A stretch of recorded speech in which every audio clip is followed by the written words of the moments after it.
Mirë se vini sërish. Sot kemi një temë mjaft interesante dhe paksa sfiduese.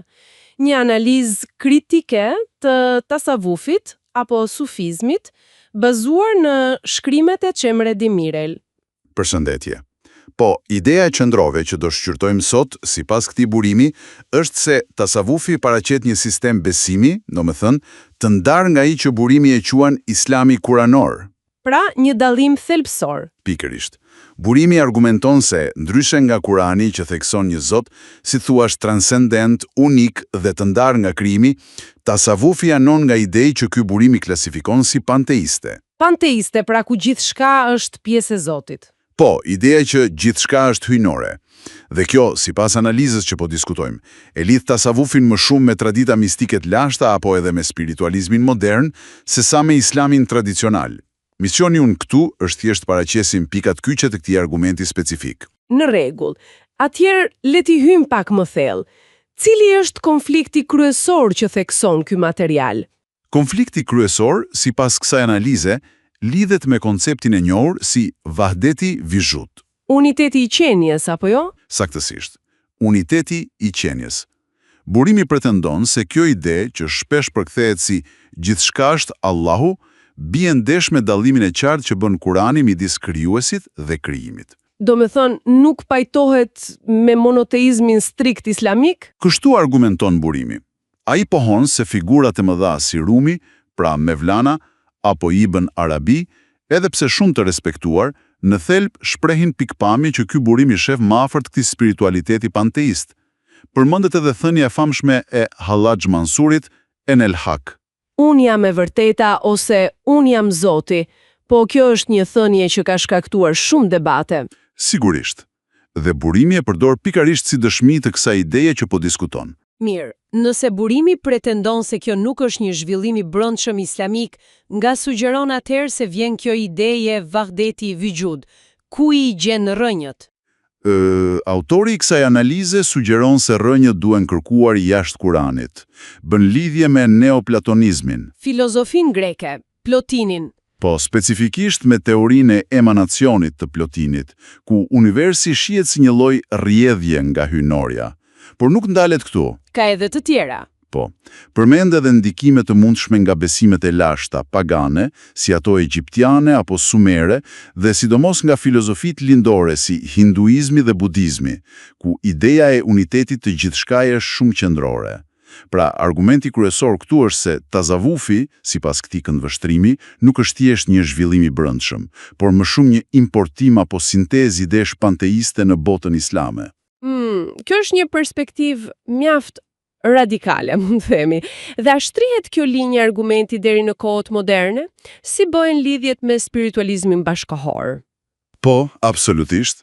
Dhe këtu analiza bëhet shumë specifike, duke vënë në dukje paralele të drejtë për drejta midis disa mësimeve sufi dhe lëvizjeve që sot njihen si New Age apo spiritualiste.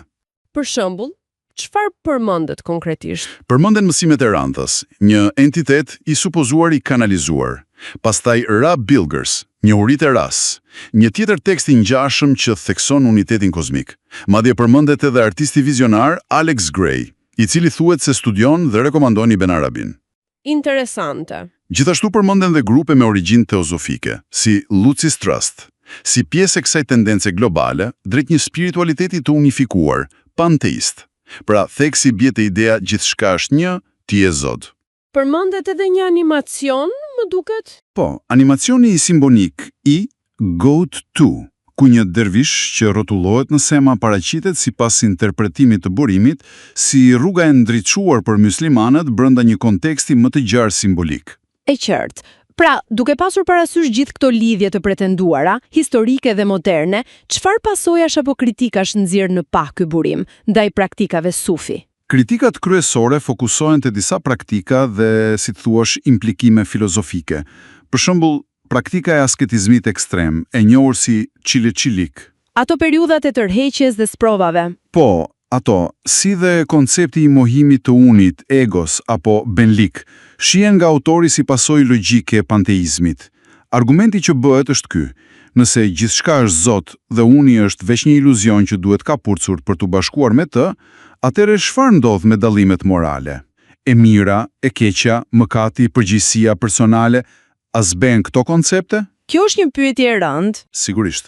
Dhe burimi shkon mëtej duke argumentuar se theksi që sufizmi i vë keshfit, zbulimit mistik intuitiv dhe ilhamit, frymëzimit hynor, si burime kryesore dije përtej arsyes, historikisht mund të ketë kontribuar në një lloj marginalizimi të traditës racionaliste dhe shkencore që kishte pasur një periudhë lulëzimi në botën islame.